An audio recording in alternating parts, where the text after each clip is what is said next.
You've probably heard stories about hitmen, stolen identities, and illegal drugs, all lurking on the dark web. Today, we're diving deep into the dark web, separating fact from fiction and busting some myths along the way. The biggest myth we're going to tackle? That the dark web is just this inherently evil place. So buckle up, grab your metaphorical flashlights, and let's explore the depths of the dark web. Before we can even begin to unpack the myths, we need to understand what the dark web actually is. And to do that, it helps to picture the internet like an iceberg. On the surface, easily accessible to everyone, is the surface web. It's what you use every day. Google, YouTube, your favorite online shops. It's indexed by search engines, meaning it's easy to find what you're looking for. Below the surface, we have the deep web. This is where you find content that's not indexed by standard search engines. Think about your online banking portal, private social media profiles, or cloud storage. You need a password, a specific URL to access this stuff. And then, at the very bottom of our internet iceberg, lies the dark web. This is a small part of the deep web that requires specific software, like the Tor browser, to access. It's designed to be anonymous and untraceable, which, as you can imagine, attracts a wide range of users. Think of it like this. The dark web is like a remote island. It exists, but you can't just stumble upon it. So how do you actually get to this metaphorical island? You need a special browser, and the most common one is called Tor, which stands for the onion router. Why onion? Because like an onion, Tor layers your internet traffic, bouncing it through a network of relays around the world. Imagine sending a postcard, but instead of writing your address directly on it, you give it to a friend who puts their address on it and sends it to another friend, and so on, until it finally reaches the recipient. That's kind of how Tor works. It makes it really hard to trace the traffic back to the original source, you. Now, this anonymity is a double-edged sword. It's great for people living under oppressive regimes who need to communicate safely, or journalists protecting their sources. But it can also be used by people engaging in illegal activities, which contributes to the dark web's shady reputation. Here's where we start tackling those myths head-on. The biggest misconception about the dark web is that it's inherently criminal. And sure, there's definitely illegal stuff happening there. But it's not the whole picture. Imagine a bustling city. You've got your libraries, your schools, your parks, places for people to connect and share ideas. But you've also got your shadier areas, places you probably wouldn't want to wander around alone at night. The dark web is kind of like that. It's got its dark alleys, no doubt, but it also has spaces for legitimate activity. Journalists use it to communicate with confidential sources. Whistleblowers use it to expose corruption. And people living under oppressive governments use it to access uncensored information. Let's be crystal clear. Simply accessing the dark web is not illegal. It's like walking into a library. You're not breaking the law just by being there. It's what you do inside that matters. Downloading illegal content, buying contraband, engaging in hacking forums. Those activities are illegal, regardless of whether you're doing them on the surface web, the deep web, or the dark web. The internet doesn't magically make things legal or illegal. It's the actions themselves that determine that. Think of it like this. You can use a kitchen knife to prepare a delicious meal for your family, or you can use it to hurt someone. The knife itself isn't inherently good or bad, it's a tool. Okay, so we've established that simply being on the dark web isn't illegal. But what about the content? Is it all hitmen for hire and stolen credit card numbers? Nope, not even close. Remember, the dark web is like that city with both good and bad neighborhoods. There are actually quite a few websites on the dark web that are dedicated to perfectly legal activities. For example, there are private forums for hobbyists, secure messaging services for journalists, and even online libraries full of censored books and articles.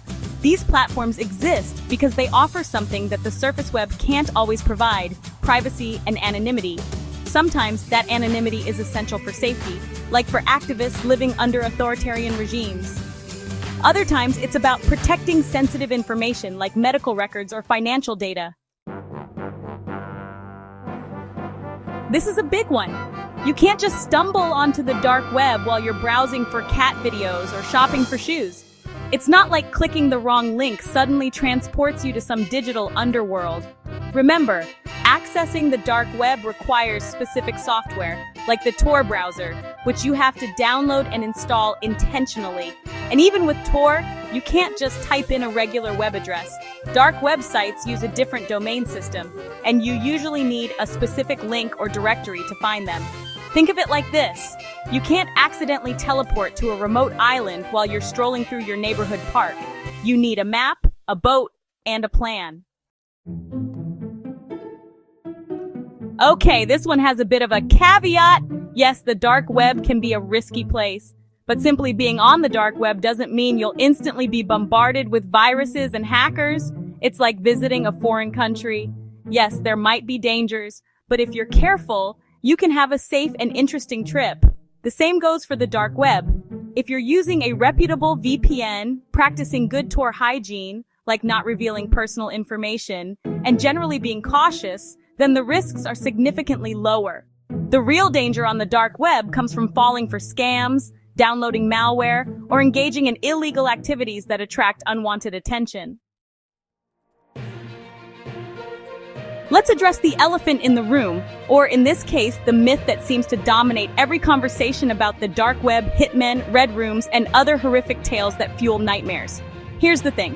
While there have been isolated cases of truly awful things happening online, the vast majority of these stories are either exaggerated or completely fabricated. The dark web is often portrayed as a playground for psychopaths, but in reality, most of the truly disturbing content you hear about is either a hoax or a scam designed to prey on people's fears. Think about it. Arranging a hit or running a red room requires a lot of real-world logistics and leaves a massive digital trail. Law enforcement agencies are not just sitting around twiddling their thumbs, they're actively monitoring the dark web for illegal activity. So while it's important to be aware of the potential dangers, it's also crucial to maintain a healthy level of skepticism. Don't let sensationalized stories scare you into thinking the dark web is some unstoppable force of evil. So if it's not all just criminals and horror movie villains, who's actually using the dark web? Well, as we've discussed, there's a wide range of people who find value in the anonymity and privacy it offers. Activists and journalists operating in countries with strict censorship rely on the dark web to communicate securely and access uncensored information. Whistleblowers use it to expose corruption without fear of reprisal. And ordinary citizens might turn to the dark web to discuss sensitive topics, seek support for personal issues, or simply express dissenting opinions without fear of government surveillance. Researchers and academics sometimes use the dark web to study cybercrime trends, track the spread of misinformation, or even conduct anonymous surveys on sensitive topics. The point is, the dark web is not some exclusive club for criminals. Okay, let's be real. The dark web does have its share of risks. But here's the good news. Knowledge is power, and understanding those risks is the first step in protecting yourself. One of the biggest risks is falling victim to scams. Because anonymity protects both the good guys and the bad guys, it's easy for scammers to operate on the dark web. Always be wary of deals that seem too good to be true, and never give out personal information unless you're 100% sure you can trust the source. Another risk is malware. Just like on the surface web, there are malicious actors on the dark web who create and distribute malware. Avoid clicking on suspicious links, downloading files from untrusted sources, or visiting websites with a sketchy reputation. And, of course, there's always the risk of getting caught up in illegal activity. So, there you have it, the dark web demystified.